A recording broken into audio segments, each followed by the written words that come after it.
बिस्मिल्लाहिर्रहमानिर्रहीम। अस्सलाम वालेकुम students, very very warm welcome to Sky Academy. आज हम chapter number 3 first year physics Newton's laws of motion topic 3.6 को डिस्कस करने जा रहे हैं। Very very very interesting topic. Newton a great scientist, very very great scientist, have a lead role in physics. और अगर इनको बाय फिजिक्स बोला जाए तो कुछ गलत ना होगा। इनके कुछ लॉज इन्होंने दिए थे मोशन के बारे में। आज हम उन लॉज को डिस्कस करेंगे डिटेल के साथ। 3 लॉज हैं न्यूटन के मोशन से related. That first law of motion, जिसको आप नाम देते हैं law of inertia, second law of motion and third law of motion. तो सबसे पहले हम बात करेंगे first law of motion, that is law of inertia definitely. तो इसके लिए हमें समझना होगा इनर्शिया को, कि इनर्शिया असल में होता क्या है। चलिए हम डेली लाइफ एग्जांपल से स्टार्ट करते हैं, और ताकि आपको अच्छे से समझ आ जाए। फॉर एग्जांपल, आपने मोस्टली देखा होगा क्लास में बैठने की वजह से बहुत ज़्यादा झगड़ा होता है स्टूडेंट्स के दरमियान में। एक आती है वो पहले बैठ जाती है, दूसरी आती है नहीं नहीं ये तो मेरी जगह थी, यहाँ मैंने बैठना है। लड़ाई शुरू हो जाती है, गुत्थम गुत्था हो जाते हैं स्टूडेंट्स। अच्छा, तो सपोज़ एक बच्ची आई है, वो बैठ गई अपनी जगह पे। अब दूसरी बच्ची आती है, वो कहती है ये मेरी जगह है, यहाँ से उठो। पहले वाली कहती है मैं तो नहीं उठना, मैं पहले आई हूँ, मैं पहले। अच्छा, वो कहती है यहाँ जगह मेरी थी। पहले वाली कहती है कि मैं पहले आके बैठ गई हूँ। तो अब वो जो बच्ची खड़ी है वो उसको बाजू से पकड़ती है और उसे खींचती है कि नहीं मेरी जगह से उठो। अब वो जो बैठी हुई बच्ची है वो क्या करती है, वो हिलती नहीं अपनी जगह से। वो कहती है मैं तो नहीं उठूँगी, मैं पहले आई हूँ, मुझे पहले आने का क्या फ़ायदा हुआ कि अगर मैं अपनी मर्ज़ी की जगह पे भी ना बैठूँ। तमाम ये जो वॉट एवर जो भी बातें होती रहती हैं। तो अब वो बच्ची जो है उसको खींचती है, जो बैठी हुई बच्ची है वो उससे खींची नहीं जाती, वो उठती नहीं है, इवन कि हिलती भी नहीं अपनी जगह से। तो हुआ क्या, असल में जो बच्ची बाद में आई उसने उसको खींचा उसकी जगह से उठाने के लिए। जो बैठी हुई बच्ची है वो नहीं उठी। क्यों नहीं उठी? देखिए ना, वो अब खींच रही है, लेकिन जो बैठी हुई बच्ची है वो अपनी जगह से हिलती ही नहीं है। तो वो क्यों नहीं हिली? असल में जो बच्ची बैठी हुई है वो जो उसको खींच रही है उसको रेजिस्ट कर रही है। मीन्स उस पर जो एक्सटर्नल फोर्स जो बाहर से आने वाली बच्ची लगा रही है, तो बैठी हुई बच्ची उसके ऑपोजिट एक फ़ोर्स लगा रही है कि मैंने नहीं उठना। ठीक है, तो वो जो बच्ची है वो उसको खींच नहीं पाती, क्योंकि जो बैठी हुई बच्ची है वो खुद उसको अपोजिट एक फोर्स अप्लाई कर रही है। मीन्स आप ऐसे समझ लें कि वो उसे अपनी तरफ खींचती है। ठीक हो गया, ये तो हो गई एक एग्जांपल। अब देखें, सपोज़ आपके पास 2 बच्चे हैं। एक के सर पे आप रख देते हैं पत्थर और एक के सर पे आप रख देते हैं बुक। अच्छा, यहाँ देखिए, ये एक बच्चा है जिसने एक पत्थर उठाया हुआ है और यहाँ एक बच्चा है उसने बुक उठाई हुई है। आपको इन दोनों के एक्सप्रेशन से क्या लग रहा है? कुछ ना कुछ तो लग रहा होगा ना। देखिए, ये एक है बेचारा, इसका तो मुंह बना हुआ है और ये जो है बड़ा स्माइली फेस के साथ है। अच्छा, इसने स्टोन उठाया हुआ है और इसने एक बुक उठाई हुई है। इसने स्टोन उठाना है और इसको किसी और जगह, सपोज़ किसी और जगह पे रखना है, और उसने बुक उठा के किसी भी और जगह पे रखनी है।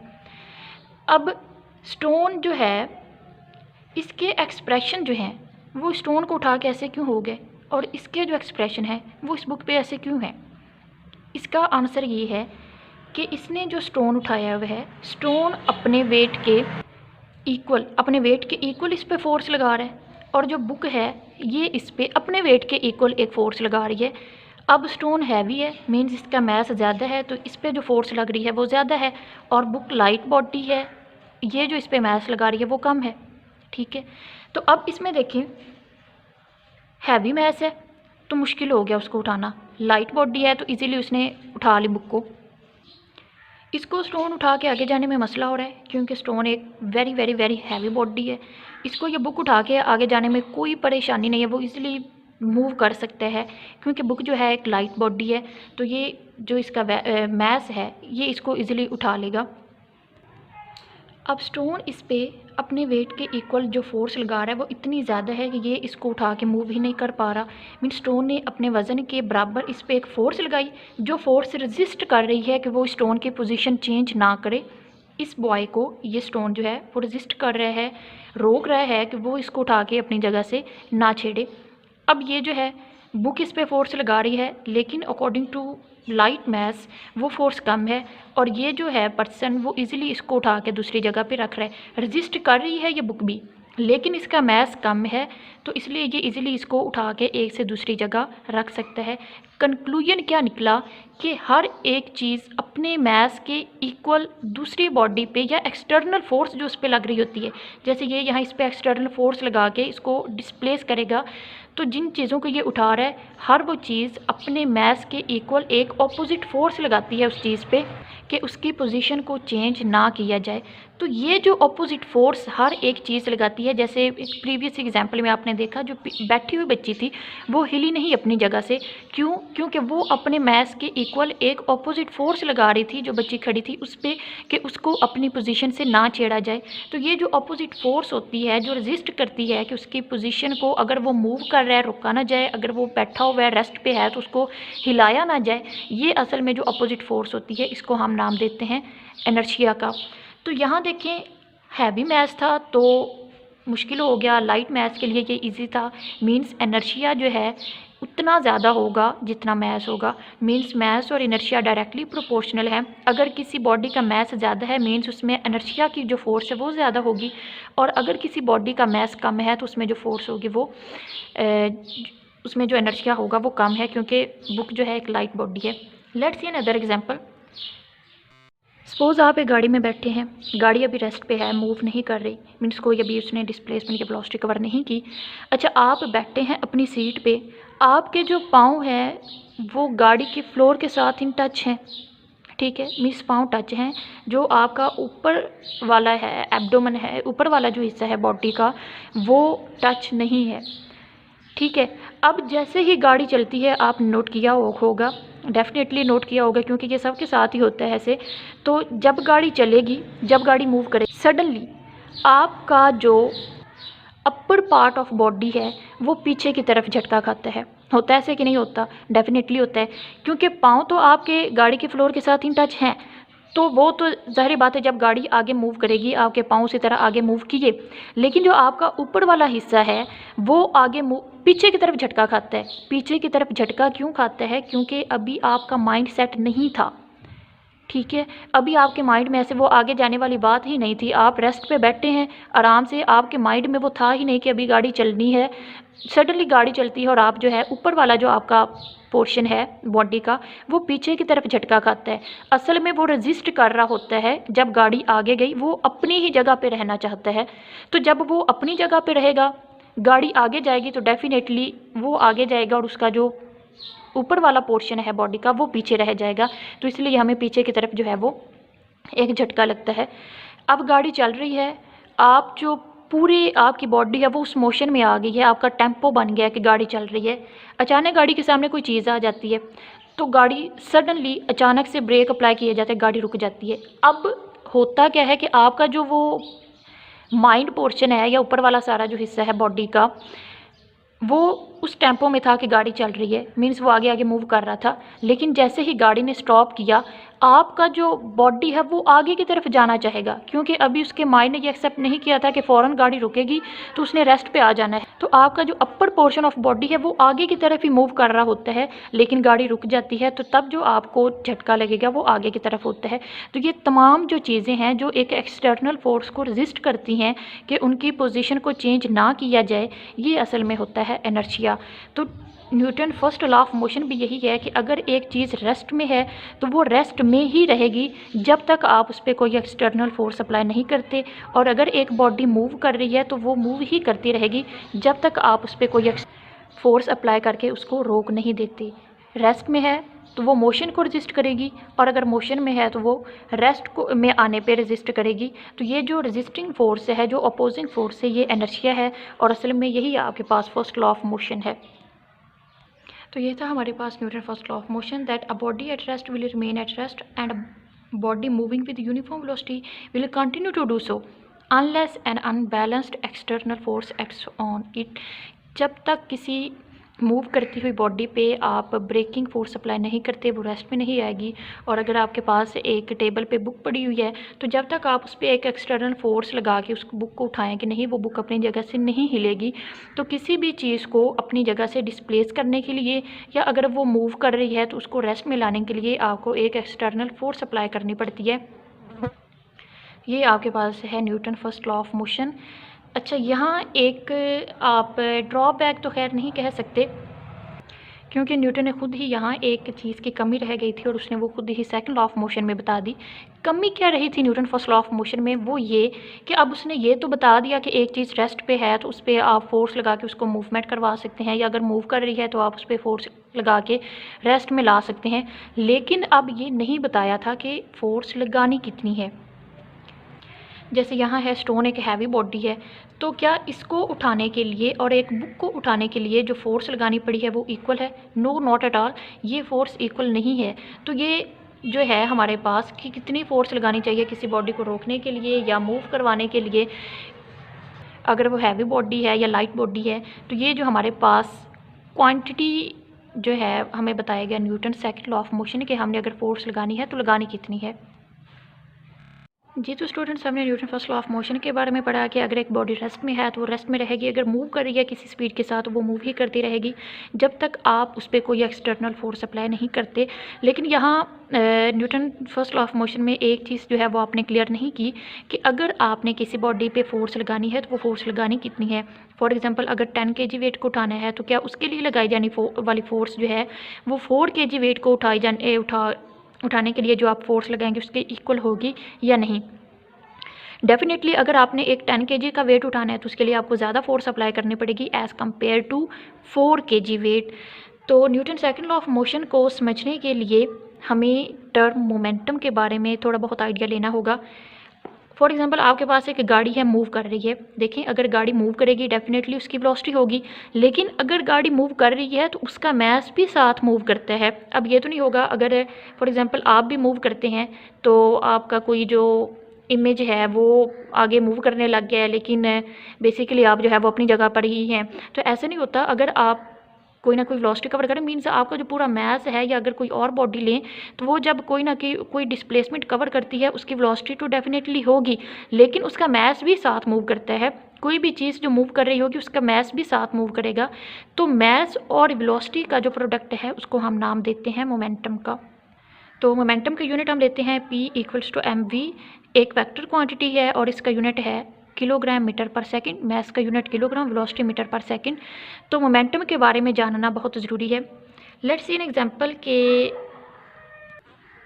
आपका किसी के साथ झगड़ा हो जाता है और आप अगले को एक छोटा सा जो है ना पीस ऑफ स्टोन, बिल्कुल छोटा सा, वो मारते हैं। अब जब आप उसको वो मारेंगे क्या होगा? कुछ भी नहीं होगा। आप क्या करते हैं, एक बड़ा सा पत्थर उठा लेते हैं और वो दे फेंकते हैं उस पर। अब क्या होगा? डेफिनेटली सर फटेगा उसका। तो जो आपने पीस ऑफ स्टोन लिया उससे कुछ भी नहीं हुआ, और जो आपने एक पूरा स्टोन उठा के दे मारा उससे सर फट गया। तो हुआ क्या? Piece of stone no impact, full stone heavy body impact. तो असल में जो मोमेंटम है आपके पास बच्चे, इसके लिए आप इम्पैक्ट का वर्ड भी यूज़ कर सकते हैं कि अगर एक कम इम्पैक्ट होगा तो वो हम क्या लेंगे कि जो आपने बॉडी थ्रो की है उसका मास कम है, वेलोसिटी कम। लेकिन अगर एक हैवी बॉडी है तो उसका मास ज़्यादा होगा, डेफिनेटली मोमेंटम भी ज़्यादा होगा और उसका इम्पैक्ट भी ज़्यादा होगा। सपोज़ आपके पास एक टारगेट है, आपने इस टारगेट को हिट करना है। एक मास है आपके पास, वेलोसिटी 100 मीटर पर सेकंड के साथ मूव कर रहा है, और एक है जो वेलोसिटी, दोनों की वेलोसिटी सेम है, दैट इज़ 100 मीटर पर सेकंड। सपोज़ आपको ये दोनों जो मैसेज हैं जिन्होंने इस टारगेट को हिट करना नज़र नहीं आ रहे, ये मैसेज आते हैं। पहले एक मैस आता है, टारगेट को क्लिक करता है, कोई इम्पैक्ट नहीं होता। फिर दूसरा मैस आएगा, टारगेट को क्लिक करेगा, इम्पैक्ट होगा। तो अब आपको कैसे पता चलेगा? अगर यहाँ आपके पास कोई एक पर्दा कह लें या जो भी है, आपको पता नहीं है कि कौन सा मैस जो हैवी है कौन सा लाइट है, तो आपको ये पता चल जाएगा कि जिस बॉडी ने टारगेट को क्लिक करके उस पर एक लार्ज इम्पैक्ट छोड़ा है उसका या तो मास ज़्यादा है या वेलोसिटी ज़्यादा है। लेकिन अगर आप यहाँ देखें तो आपको क्लियर हो जाएगा कि वेलोसिटी तो अच्छा दोनों की सेम थी, तो फ़र्क कहाँ आया? मास में। मीन्स ये कि हैवी बॉडी जो है, अगर मास यहाँ पे आप ज़्यादा वैल्यू पुट कर दें, वेलोसिटी सेम भी है, मोमेंटम ज़्यादा हो जाएगा, मीन्स इम्पैक्ट ज़्यादा होगा। और अगर इसकी बात करें तो यहाँ मास कम है, मीन्स ओवरऑल मोमेंटम कम होगा, तो इम्पैक्ट भी क्या होगा? कम होगा। तो ये आपके पास मोमेंटम होता है जिसमें आप मास और वेलोसिटी दोनों का प्रोडक्ट लेते हैं। अगर मास ज़्यादा है तब भी मोमेंटम ज़्यादा होगा, या अगर मास आप कॉन्स्टेंट रखते हैं, वेलोसिटी इंक्रीज़ कर देते हैं, तब भी मोमेंटम आपके पास ज़्यादा होगा। सपोज़ आपके साथ एक आपके पास एक कार है और वो मूव कर रही है वेलोसिटी u के साथ, दैट इज़ इनिशियल वेलोसिटी, और मैस उसका m है।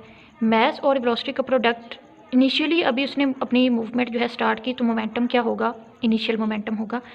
अब ये बॉडी यहाँ जाती है, जब इनिशियली ये मूव कर रही थी तो इसकी स्पीड आप लेट्स सपोज 10 मीटर पर सेकंड, आप चाहते हैं कि इसकी स्पीड इंक्रीज़ कर जाए, तो जब इसकी स्पीड आपने इंक्रीज़ करनी है अप टू 20 मीटर पर सेकंड।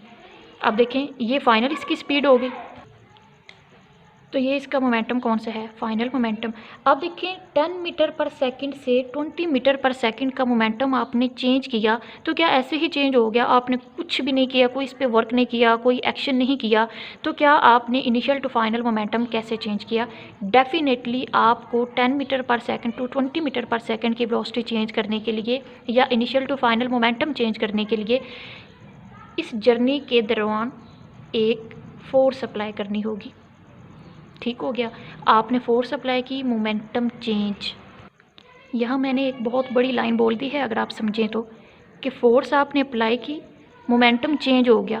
पहले मोमेंटम था mu 10 मीटर पर सेकंड की वेलोसिटी के साथ मूव कर रहा है, फिर आपका मोमेंटम जो है वो v फाइनल वेलोसिटी 20 मीटर पर सेकंड। मोमेंटम चेंज हुआ फोर्स की वजह से। यहाँ आप कह सकते हैं that force is equal to change in momentum, force जो है वो चेंज इन मोमेंटम के इक्वल है। अब हम Newton second law of motion को मैथमेटिकली ड्राइव करेंगे according to this line that force is equal to change in momentum, final momentum minus initial momentum. जी, तो हमने बात की that force is equal to change in momentum, कि अगर आपने मोमेंटम चेंज करना है तो आपको डेफिनेटली कोई ना कोई फोर्स एक्सर्ट करना होगी, और वो जो आप फोर्स एक्सर्ट करेंगे वो इक्वल होगी change in momentum with time, के टाइम के साथ जितना आपके पास मोमेंटम चेंज हो रहा है वो फोर्स के इक्वल होगा। स्टेटमेंट में हमने इस चीज़ को लिख लिया that force is equal to change in momentum over time. Mathematical step में देखें, चेंज हमने लिखना है मोमेंटम में, और चेंज आप कैसे लिखते हैं, एक्सेलरेशन वाला अगर आपको टॉपिक याद हो तो एक्सेलरेशन क्या होता है, change in velocity, final velocity minus initial velocity. ठीक है, तो यहाँ भी आपने क्या लिखना है, final momentum minus initial momentum over time. अब फाइनल मोमेंटम क्या था, जब मैस m था और वेलोसिटी v, और इनिशियल मोमेंटम क्या था, मैस m है और वेलोसिटी u है। हमने ये वैल्यूज़ पुट कर दी, मोमेंटम इक्वल होता है product of mass and velocity, final m v vector minus m u vector over time. अगर मैं यहाँ मैस कॉमन ले लूँ, m into v minus u over t. अब देखें एक बहुत ही इंटरेस्टिंग जो है चीज़, v minus u over t, final velocity minus initial velocity over time, आपके पास क्या होता है, एक्सेलरेशन। तो यहाँ हमारे पास ये जो वैल्यू है ये किसके इक्वल आ जाएगी, एक्सेलरेशन के, that force is equal to m a, और ये आपके पास क्या है, Newton second law of motion, कि आप किसी बॉडी पे जो मूव कर रही है, मैस m है, एक्सेलरेशन a के साथ, तो उनका जो प्रोडक्ट होगा मैस और एक्सेलरेशन का वो फोर्स के इक्वल होगा। फोर्स यहाँ पे देखें डायरेक्टली प्रोपोर्शनल है m के और एक्सेलरेशन के, कि अगर एक्सेलरेशन इंक्रीज़ हो रहा है तो फोर्स इंक्रीज़ होगी, मैस इंक्रीज़ हो रहा है then definitely force will be increase. Newton second law of motion में हम कुछ पॉइंट्स को डिस्कस करेंगे, और पॉइंट 1 है आपके पास कि अगर फोर्स ज़ीरो हो जाए, इस इक्वेशन में देखें, अगर आपके पास जो फोर्स है वो ज़ीरो हो जाती है, फोर्स हो गई ज़ीरो, अगर फोर्स ज़ीरो है तो ये क्वांटिटी क्या हो जाएगी, equal to zero, that m a equal to zero. Mass यहाँ आके डिवाइड होगा, क्या हो जाएगा, ज़ीरो। अब एक्सेलरेशन की वैल्यू पुट करें, v f minus v i over t equal to zero. यहाँ आपने इनिशियल और फाइनल क्या रखा था, v minus u over t equal to zero. ये टाइम यहाँ जाके मल्टीप्लाई होगा तो क्या हो जाएगा, ज़ीरो। बाकी क्या बचा, v minus u equal to zero, और यहाँ देखें v equal to u। Final velocity आपके पास आ गई है बच्चे इनिशियल वेलोसिटी के इक्वल, और ऐसा कब हुआ, जब आपने फोर्स रखी ज़ीरो। अगर आप थोड़ा सा यहाँ पे माइंड दौड़ाएं अपना तो आपको पता चल जाएगा कि ये जो आपके पास पॉइंट है ये होल्ड कर रहा है Newton first law of motion के लिए। Newton first law of motion क्या था कि अगर एक बॉडी रेस्ट पे है तो रेस्ट में रहेगी, अगर मूव कर रही है किसी भी वेलोसिटी के साथ तो वो उस वेलोसिटी के साथ मूव करती रहेगी, वेलोसिटी चेंज नहीं होगी जब तक आप उस पर कोई ना कोई एक्सटर्नल फोर्स अप्लाई नहीं करते। यहाँ देखिए इनिशियल और फाइनल वेलोसिटी इक्वल आ गई, फोर्स ज़ीरो है, तो यही तो आपके पास फर्स्ट लॉ ऑफ मोशन है कि फाइनल और इनिशियल वेलोसिटी सेम रहेगी अगर कोई फोर्स आप अप्लाई नहीं कर रहे तो इस पॉइंट में हमारे पास जो Newton first law of motion है वो भी क्लियर हो गया कि किस तरह अगर फोर्स अप्लाई ना हो तो वेलोसिटी सेम रहती है। अब हम बात करेंगे सेकंड पॉइंट। नेक्स्ट बच्चे हम बात करेंगे पॉइंट 2 की, और पॉइंट 2 क्या है कि आपके पास फोर्स और एक्सेलरेशन जो है उनकी डायरेक्शन सेम होगी कि अगर एक्स डायरेक्शन में फोर्स लग रही है then definitely acceleration will also be in x direction. Similarly for y and z direction के दोनों फोर्स और एक्सेलरेशन की डायरेक्शन एक ही होगी। नेक्स्ट हम बात करेंगे पॉइंट 3 की, और पॉइंट 3 के हमारे पास इम्पल्स ऑफ फोर्स। अच्छा, आपने इक्वेशन पढ़ी F is equal to del p over del t. यहाँ से अगर मैं डेल पी को अलग करूँ तो क्या आ जाएगा, del p is equal to F multiply del t. अब F क्या है, एक्शन फोर्स है, और डेल टी क्या आप लेंगे, कॉन्टैक्ट पॉइंट है आपके पास। तो यहाँ आप चेंज इन मोमेंटम को नाम दे सकते हैं इम्पल्स का। अगर फार्मूला ये बन रहा हो that F multiply T, impulse आपके पास क्या आ जाएगा, फोर्स मल्टीप्लाई कॉन्टैक्ट टाइम।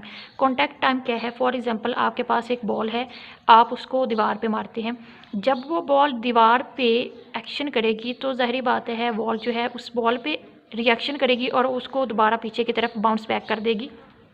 अब देखिए जब बॉल टकराई वॉल के साथ, उसके टकराने का जो पॉइंट है वॉल के साथ, उस टाइम को हम कहेंगे कॉन्टैक्ट टाइम, और उस कॉन्टैक्ट टाइम को अगर हम फोर्स के साथ मल्टीप्लाई कर दें तो हमारे पास क्या आ जाएगा, impulse of force, that is product of force and contact time. Similarly अगर आप देखें क्लैपिंग करते हैं लाइक दिस कोई, ठीक है, तो अब ये जब आप क्लैप करते हैं तो जो कॉन्टैक्ट पॉइंट होगा दोनों हैंड्स का जब इन टच रहेंगे जितने टाइम में, वो टाइम होगा आपके पास कॉन्टैक्ट टाइम, और जितनी फोर्स के साथ आप हिट करेंगे टारगेट को या कोई भी जो आप एग्जांपल ले रहे हैं वो फोर्स आपके पास होगी, और कॉन्टैक्ट टाइम के साथ मल्टीप्लाई करने पे हमारे पास क्या डेफिनेशन बनेगी, इम्पल्स ऑफ फोर्स की। तो न्यूमेरिकल में अगर आपके पास फोर्स गिवन है और आपने फाइंड आउट करना है मोमेंटम, सपोज़ आपके पास जो फोर्स है वो 2t³ + 3t² है, तो मोमेंटम फाइंड आउट करने के लिए आप क्या करेंगे, जैसे हर एक चीज़ का उल्ट होता है, लॉग का एंटी लॉग होता है, इस तरह डिफरेंशियल जो है dp/dt, डी क्या शो कर रहा है, डिफरेंशियल चेंज को, तो डिफरेंशियल का जो उल्ट होता है वो हमारे पास इंटेग्रल होता है। तो अगर फोर्स की वैल्यू गिवन है, आपने मोमेंटम फाइंड आउट करना है, तो इस केस में आप क्या करेंगे, फोर्स का टाइम के लिहाज से इंटेग्रल ले लेंगे तो मोमेंटम आपके पास आ जाएगा। नेक्स्ट हम बात करेंगे यूनिट ऑफ फोर्स की। फोर्स का यूनिट होता है न्यूटन, और हम शो करते हैं कैपिटल N से, और इसको फार्मूला यूनिट जो आप है वो कह सकते हैं किलोग्राम मीटर पर सेकंड स्क्वायर, क्योंकि यहाँ देखिए मैस का यूनिट किलोग्राम, एक्सेलरेशन मीटर पर सेकंड स्क्वायर, तो फोर्स का अकॉर्डिंग टू फार्मूला क्या यूनिट बनेगा, किलोग्राम मीटर पर सेकंड स्क्वायर। CGS यूनिट जो होता है वो इसका है डाइन। डाइन आपने चुड़ैल वाला डाइन नहीं ले लेना कि हमें मतलब बच्चे डरे ना जाए, क्या चाहिए इसमें तो हम कोई भुत्तों के बारे में पढ़ रहे हैं, न्यूटन्स के बारे में, ये वो वाला डाइन नहीं है, यूनिट है CGS यूनिट फोर्स का, और 1 न्यूटन जो है वो 1 लाख चुड़ैलों के बराबर होता है, मतलब 1 लाख डाइन, दैट्स 10⁵ डाइन के बराबर 1 न्यूटन, मीन्स एक अकेला न्यूटन जो है वो 1 लाख चुड़ैलों पे भारी है। तो इस तरह जो है आप याद रखने के लिए इसका यूनिट जो है 1 न्यूटन है, और CGS यूनिट इसका क्या है, डाइन है, और 1 न्यूटन इक्वल होता है 10⁵ डाइन के। नेक्स्ट हम चलते हैं अपने Newton's third law of motion की तरफ। ओके स्टूडेंट्स, लास्ट पे हम बात करेंगे Newton's third law of motion. इसमें आपने डेफिनेशन पढ़ी हुई that action and reaction are equal about opposite direction. यहाँ थोड़ी डिटेल के साथ इस टॉपिक को पढ़ेंगे। Newton's third law of motion क्या होता है, that every action has an equal and opposite reaction, हर एक्शन का उसके इक्वल एक अपोजिट रिएक्शन होता है। सेकंड आप कह सकते हैं एक्शन क्या होती है, फोर्स, तो यही डेफिनेशन आप फोर्स की सेंस में भी ले सकते हैं, that every force has an equal and opposite force, के हर जो फोर्स आप अप्लाई करेंगे उसके अपोजिंग एक जो फोर्स है उस पर एक्ट करेगी, और वो अपोजिंग फोर्स क्या हो, रिएक्शन फोर्स। आप एक फोर्स अप्लाई करते हैं, उसके ऑपोजिट एक फोर्स आप पे अप्लाई होती है। मीन्स यहाँ पे आपने जो डिस्कशन करनी है वो दो फोर्सेस की करनी है। तो यहाँ Newton third law of motion में आप बात करेंगे फोर्स पेयर की, कि एक फोर्स जो एज एक्शन काम करती है और दूसरी जो अपोजिट फोर्स होती है एज एन रिएक्शन आप लेंगे। तो ये एक्शन एंड रिएक्शन फोर्सेज जो है मिलके एक फोर्स पेयर बनाएंगी। यहाँ हम फोर्स पेयर के कुछ कैरेक्टरिस्टिक्स के बारे में पढ़ेंगे कि एक तो उन दोनों फोर्सेस की जो नेचर है वो सेम होनी चाहिए। नेचर सेम होने का क्या मतलब है कि अगर आपके पास एक इलेक्ट्रिक फोर्स है वो एक्शन के तौर पे काम कर रही है तो उसके रिएक्शन में भी एक इलेक्ट्रिकल फोर्स ही होनी चाहिए। या आप ले सकते हैं कि अगर एक ग्रेविटेशनल फोर्स है तो ग्रेविटेशनल फोर्स का ही एक्शन होगा और उसी की सेंस में ही आपने रिएक्शन वाली फोर्स जो अपोजिट फोर्स है वो आपने लेनी है। जैसे सेंट्रीपिटल फोर्स है तो उसके रिएक्शन में सेंट्रीफ्यूगल फोर्स होती है। तो उन फोर्सेस की नेचर जो है वो सेम होनी चाहिए। ये नहीं कि एक आप फोर्स ले रहे हैं इलेक्ट्रिकल फोर्स, दूसरी आप लेते हैं सेंट्रीपिटल फोर्स, तो वो फोर्स पेयर जो है वो नहीं बनेगा according to Newton's third law of motion. तो सेकंड हमारे पास है should act on different objects, कि जो आपके पास फोर्स पेयर है जिसमें दो फोर्सेस हैं, एक एक्शन है और एक रिएक्शन फोर्स है, उन्होंने जो एक्ट करना है वो डिफरेंट बॉडीज़ पे करना है। दैट एक्शन एंड रिएक्शन और not act on same body. For example आपके पास एक ब्लॉक है, एक बच्चा जो है उसको इस डायरेक्शन में फोर्स लगाता है, इधर खींचता है, और दूसरा जो है वो इस पर इस डायरेक्शन में फोर्स लगाता है, मीन्स ऑपोजिट फोर्स है। अब देखें ये एक चीज़ तो वैलिड हो रही है कि दो फोर्सेस हैं और ऑपोजिट डायरेक्शन में लग रही है इक्वल इन मैग्नीट्यूड, लेकिन ये ब्लॉक रेस्ट पे है। आप Newton's third law of motion में ज़रूरी नहीं कि आप जो रेस्ट में है या वेलोसिटी के साथ मूव कर रहे हैं इस चीज़ को आप इसमें डिस्कस नहीं करते, वो आपने फर्स्ट और सेकंड लॉ में कर लिया। यहाँ ये चीज़ जो है ये कोई मायने नहीं रखते कि कोई एक बॉडी रेस्ट पे है या मूव कर रही है। आपने देखना है कि नेचर सेम होनी चाहिए और जो फोर्स पेयर है वो डिफरेंट बॉडीज़ पे लगना चाहिए। तो इसमें देखें फोर्सेस भी अपोजिट लग रही हैं भी दो, लेकिन ये दोनों एक ही ब्लॉक पे लग रही हैं। तो ये एग्जांपल जो है Newton's third law of motion के लिए वैलिड नहीं है। सेकंड एग्जांपल देखें, आपके पास एक वॉल है, कोई एक बंदा है वो वॉल पे पंच मारता है। अब जो बंदा पंच मारता है दीवार पे, उस पंच ने दीवार पे एक एक्शन फोर्स लगाई है जो कि इस डायरेक्शन में है। इसके अपोजिट वॉल जो है वो इस पंच पे एक रिएक्शन फोर्स लगाएगी। तो देखिए एक फोर्स जो है वो लग रही है वॉल पे और दूसरी फोर्स जो है वो लग रही है आपके हाथ पे। तो दोनों फोर्सेस जो हैं वो अपोजिट डायरेक्शन में है। ये फोर्स जो है एक्शन देगी और जो वॉल है इस पंच पे रिएक्शन देगी। तो ये आपके पास जो एग्जाम्पल है ये वैलिड है Newton's third law of motion के लिए। तो Newton third law of motion के लिए आप इक्वेशन लिख सकते हैं, दो फोर्सेस मैग्नीट्यूड में इक्वल होंगी लेकिन डायरेक्शन उनकी क्या होगी, ऑपोजिट। डेली लाइफ में आपने ये बहुत दफ़ा देखा होगा कि अगर एक आप बॉल को दीवार पे मारते हैं तो दीवार जो है उसको बाउंस बैक करती है। अब ये बॉल इस दीवार पे एक्शन फोर्स लगा रहे हैं जो कि इस डायरेक्शन में है। बॉल ने एक्शन किया दीवार पे, इसके अपोजिट वॉल जो है दीवार जो है वो बॉल पे एक रिएक्शन करेगी। तो अब देखें एक्शन हुआ बॉल पे, रिएक्शन हुआ बॉल पे। तो ये जो आपके पास एग्जांपल है ये भी वैलिड है Newton's third law of motion के लिए। तो Newton's third law of motion के लिए ज़रूरी है कि जो दो फोर्सेस एक्ट कर रही हैं, जो फोर्स पेयर आपके पास बना है वो डिफरेंट बॉडीज़ पे होना चाहिए। किसी एक ही बॉडी पे आप दो फोर्सेस अप्लाई करके बिल्कुल भी नहीं कह सकते कि ये Newton's third law of motion के लिए वैलिड है एग्जांपल। तो इस तरह डेली लाइफ में आपके पास लॉट ऑफ एग्जांपल्स इसमें ले सकते हैं कि अगर एक बालून में हवा भरी हुई है तो जब आप उसको उस एयर को रिलीज़ करते हैं तो एयर फॉरवर्ड डायरेक्शन में मूव करती है और बालून जो है वो पीछे की तरफ जाता है, मींस एक्शन का रिएक्शन। उसके बाद अगर आप देखें रॉकेट एग्जांपल लें, रॉकेट आगे की तरफ मूव करता है और उससे जो गैसेज हैं वो बर्न होकर बैकवर्ड डायरेक्शन में निकलती हैं। ये भी एक्शन एंड रिएक्शन की एग्जाम्पल आप ले सकते हैं। उसके अलावा आप जब एक गन को चलाते हैं तो जो बुलेट है वो आगे, गोली जो है आपके पास वो आगे की तरफ जाती है, गन जो है वो पीछे की तरफ मूव करती है। तो ये तमाम एग्जांपल्स जो हैं जिनमें फोर्स जो है वो एक एक्शन वाली हो, एक रिएक्शन वाली हो, अपोजिट डायरेक्शन में हो और डिफरेंट बॉडीज़ पे लग रही हो, ये तमाम एग्जांपल्स, ये तमाम प्रॉपर्टीज़ अगर आपके पास किसी एग्जांपल में हैं तो आप कह सकते हैं कि वो एग्जांपल जो है वैलिड होगी Newton's third law of motion के लिए। इसके साथ ही हमारा ये जो न्यूटन लॉज ऑफ मोशन वाला टॉपिक है ये ख़त्म हुआ। नेक्स्ट टॉपिक के साथ फिर मुलाकात होगी इंशाल्लाह ताला। अल्लाह हाफिज़।